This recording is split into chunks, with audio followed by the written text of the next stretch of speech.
আচ্ছা,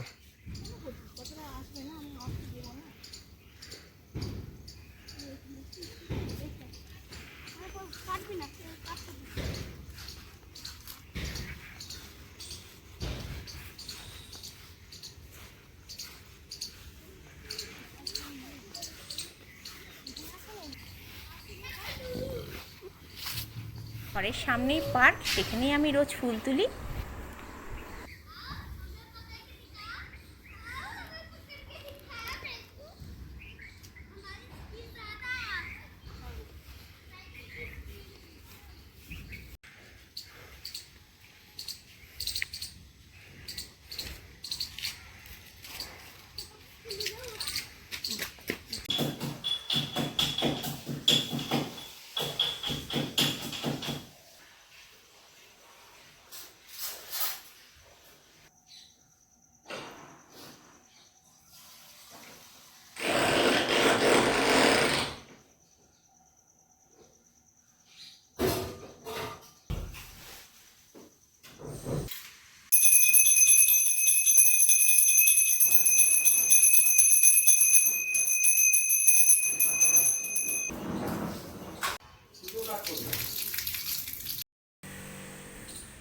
সকাল সকাল পুজো করে নিলাম। এবার জামা কাপড়গুলো মেশিনে দেব। সকাল থেকেই কাজ। সকাল সকাল আমি বাসি ঘর ঝাড়ু পোছা দিয়ে চান করে নিলাম, ঠাকুরকে দিলাম। এবার জামা কাপড়গুলো মেশিনে দিয়ে ধুয়ে ছাদে মেলে আসবো।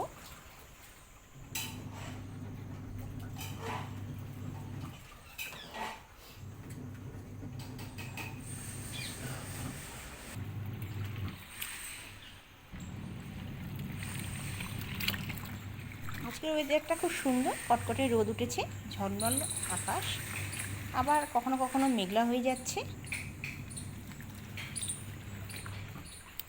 দেখুন, টবেতে গাছ লাগিয়েছি, কি সুন্দর ফুল হয়েছে। এই ফুলগুলো কলকাতাতেও হয়, 12টা 1টা পর্যন্ত হয়, তারপর আস্তে আস্তে ফুলগুলো বন্ধ হয়ে যাবে, আর দেখা যাবে না।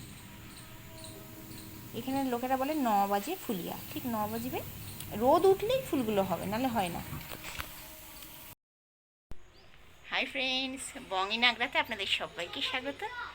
আজ সকালবেলা দেখলেন পুজো করলাম, পুজো করেছি, গাছে জল দিলাম, তুলসী গাছে। আর আজকে সেরকম কিছু রান্না দেখাবো না। আজকে মসুর ডাল বড়া, বাঙালিরা খায় মসুর ডাল বড়া, ডাল দিয়ে আলু সিদ্ধ হবে, ডাল আর তার সাথে মসুর ডাল বড়া আপনাদের দেখাবো। সবাই জানেন আপনারা মসুর ডাল বড়া কীরকম করে বানাতে হয়, আমি কীভাবে বানাই সেটা আপনাদের সামনে তুলে ধরবো। আর প্রথমে আমি 1 কাপ মসুর ডাল নিয়ে নিয়েছি, 2 ঘন্টার জন্য ভিজিয়ে রাখবো। আপনারা চাইলে সারা রাতও ভিজিয়ে রাখতে পারেন, আমি 2 ঘন্টার জন্য ভিজিয়ে রাখবো। এই মসুর ডালের বড়াটা এত ভালোবাসে আমার বর খেতে, ডাল আর মসুর ডাল বড়া, আর কিছু চাই না। 4-5 বার আগে ধুয়ে নিয়েছি, রাত্রেবেলা ভিজিয়ে রেখেছি, আমি 2 ঘন্টা আগে এটা ভিজিয়ে রেখেছি। তারপর দেখুন, এবার মিক্সারে দিয়ে দেব, দিয়ে এটাকে পেস্ট করে নেব। সাথে কাঁচা লঙ্কা দিয়ে দেবো, আপনারা চাইলে আদা দিতে পারেন। এই মসুর ডালের বড়া করে তরকারি, নিরামিষ তরকারিও ভীষণ ভালো লাগে, পেঁয়াজ দিয়েও তরকারি বেশ ভালো লাগে। এই মসুর ডালে বড়া হলে তার সাথে মসুর ডাল পাতলা করে, আর কিচ্ছু চাই না। এবার 2টো পেঁয়াজ দেখুন ছোট ছোট একদম কুচি কুচি করে নিয়েছি, ধনে পাতা, 4-5টা কাঁচা লঙ্কা কুচি। আপনারা চাইলে এর মধ্যে আরও কিছু দিতে পারেন। আমি এর মধ্যে বেসন দিলাম, 1 চামচ আগে আমি চাল গুঁড়ো দিয়েছি, আর 2 চামচ বেসন দিলাম। আপনারা যদি চালের গুঁড়ো না থাকে আপনারা সুজি দিতে পারেন, অনেকে বাইরেতে চাল গুঁড়ো পাওয়া যায় না, আপনারা সুজি দেবেন। নুন দিলাম স্বাদ অনুসার, আর একটু করে কাশ্মীরি মির্চ দিলাম, একটু করে হলুদ দিলাম। খুব ঝটপট হয়ে যায়, ঘরেতে কোনো সবজি না থাকলে ফটাফট আপনারা বানিয়ে নিতে পারবেন। আরেকটাও আমি একটু পেঁয়াজ দিলাম কেটে, একটু পেঁয়াজটা কমই লাগছিল। সর্ষের তেলে বড়াটা ভাজবো। আপনারা অবশ্যই বড়া সর্ষের তেলেই করবেন, তার স্বাদ আলাদা। আজকের ভিডিওটা যদি আপনাদের ভালো লেগে থাকে অবশ্যই আমার পাশে থাকবেন, লাইক করবেন, শেয়ার করবেন, সাবস্ক্রাইব করার অনুরোধ রইল। অবশ্যই আপনারা আমার চ্যানেলটাকে সাবস্ক্রাইব করবেন। গ্যাসের ফ্লেমটা একদম লো করে আমি ফ্রাই করে নেব। এটা আপনারা অবশ্যই মনে রাখবেন। গ্যাসের ফ্লেম হাই করলে একদম কড়কড়ে যে বড়া হয় না, সেটা হবে না।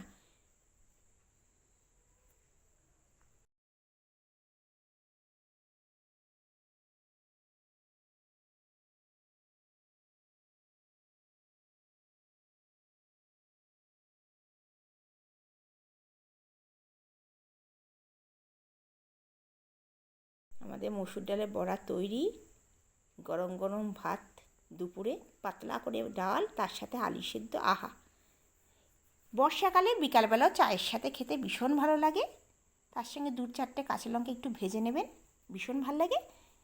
আমি কিছুটা রেখে দেবো সস, আমার বাচ্চারা ভীষণ ভালোবাসে সস, আর 4-5টা কাঁচা লঙ্কা ভেজে নিয়েছি, সেটা দিয়ে খাবো।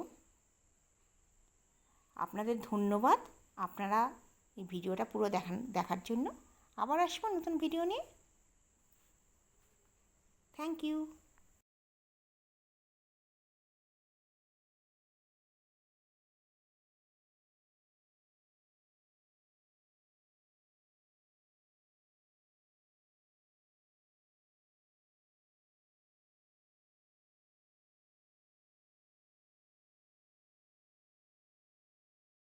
যদি আজকের ভিডিও ভালো লেগে থাকে, অবশ্যই লাইক করবেন, শেয়ার করবেন, সাবস্ক্রাইব করবেন আমার চ্যানেলকে।